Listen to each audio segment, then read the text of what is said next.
Hello, I'm Marian Ryan, and I have the privilege of being the District Attorney of Middlesex County in Massachusetts. And I am an improbable supporter of restorative justice. Having spent my whole career as a prosecutor when restorative justice first became an issue to consider here in Massachusetts about 10 years ago, it was not something that I initially thought would be a big part of our practice.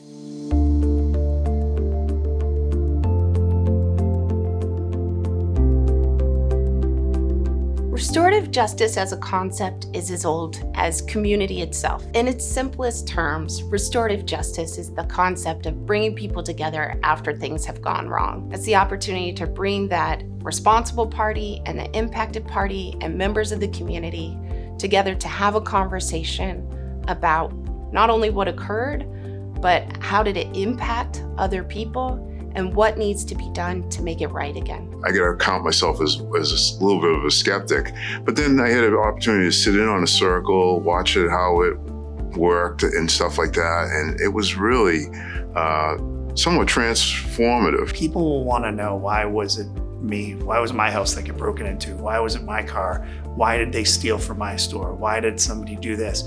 And nobody has the answers, except for sometimes the responsible party. To sit down with a victim who is oftentimes a parent or a sibling or a grandmother or somebody that's a person. Like you're bringing two people together who were not ever likely to know one another in some instances, and you're putting them in a room and talking through some things and getting to some understanding of why we're where we are. They need to understand that you're not going to come back. And if they can get answers to that, then they can move forward. It takes a lot for a victim to sit down with somebody who's committed a crime upon them. And I give people credit that are willing to do that.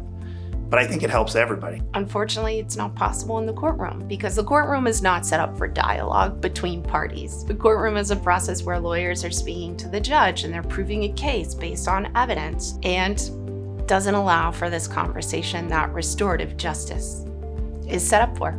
At Communities for Restorative Justice, our process is one where we receive a referral from either the police or the DA's office, and they are sending the case out of the courtroom and over to a restorative process. And we work to try and figure out who should be in the conversation, those who were most impacted by the incident, and we bring them together in a circle process where the victims are able to ask questions and the responsible party is able to accept responsibility and figure out what repair needs to look like. What are we going to do about it? And that is where we create a restorative agreement. That restorative agreement is like a contract, and it outlines the items that the responsible party needs to complete. In the closing circle, we're able to hear not only what the responsible party did, but what they learned through this process. So often, responsible parties do things not thinking about the ripples of the incident. Maybe it's very clear that this case could go to the courtroom and it could be prosecuted, but might the community be better served if we brought people together and said, why did you do this? What do you need to make sure that you don't do this again? So you get to really see how sincere, how committed a person is to feeling sorry for what they did.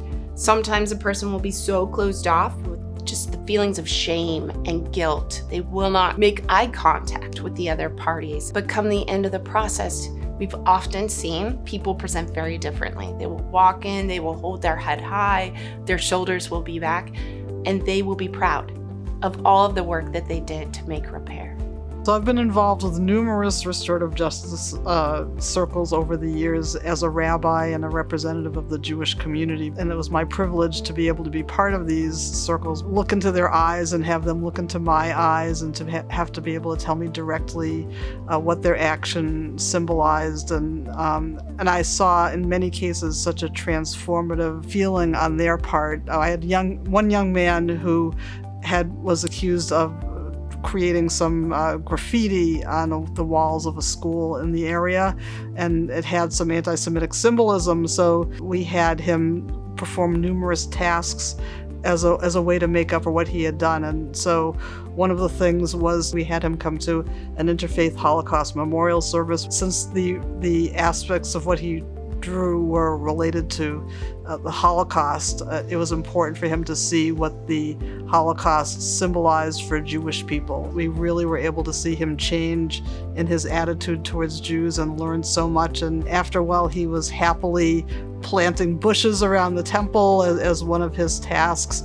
And he even created a beautiful piece of art, which I happen to have here. It's a symbol of peace, and he wanted to show the members of the Jewish community how he wishes all of us peace and justice. If there had been any other punishment, that never ever would have happened, and he might have even harbored worse feelings towards Jews in the Jewish community. It reduces recidivism, it increases victim satisfaction, it also increases a sense of safety and feelings of being made whole. And in 2018, Massachusetts passed criminal justice reform that included restorative justice. And this was the first time that restorative justice was acknowledged in Massachusetts as a legitimate outcome for any cases that qualify, anywhere from pre-arraignment all the way down to disposition. I think what was really powerful as part of the Massachusetts criminal justice reform process, and eventually the law, was a recognition for alternatives. And restorative justice has been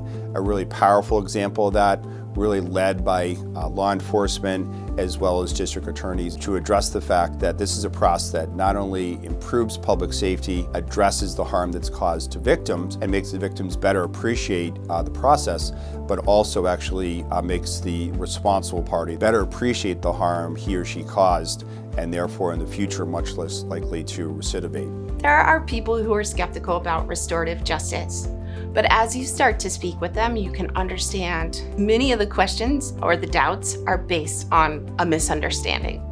Sometimes people think restorative justice is soft on crime. Restorative justice is actually a more difficult process. I think there's no greater accountability somebody can take for their behavior than sitting face to face with somebody who they've victimized. That conversation has to be extremely uncomfortable. It's not like a one-off, like, oh, I'll go in the circle and I'll say, I'm sorry. Responsible parties have a skin in the game, and they, if they're genuinely sorry and they want to accept this is what they have to do. When they realize the harm that they caused, and that wasn't their intent, but they realize it and they go like, oh, wow, that could have been me or my family. And everybody felt really wonderful about the fact that here was this young man who was able to change his attitude so much. I say give it a try. I've been in law enforcement for a long time, and I've seen the same cycle of punishment. I know when we first got on it, I was very skeptical, but in time, it really showed like the community was looking for it. This was really something that didn't have any ideological labels, and I really see restorative justice as this national movement. I'm very proud to see how Massachusetts is a leader on this. What does change people is when you can change their heart, when they can really feel what it is that they have done, acknowledge their wrong, and then make efforts to set things right.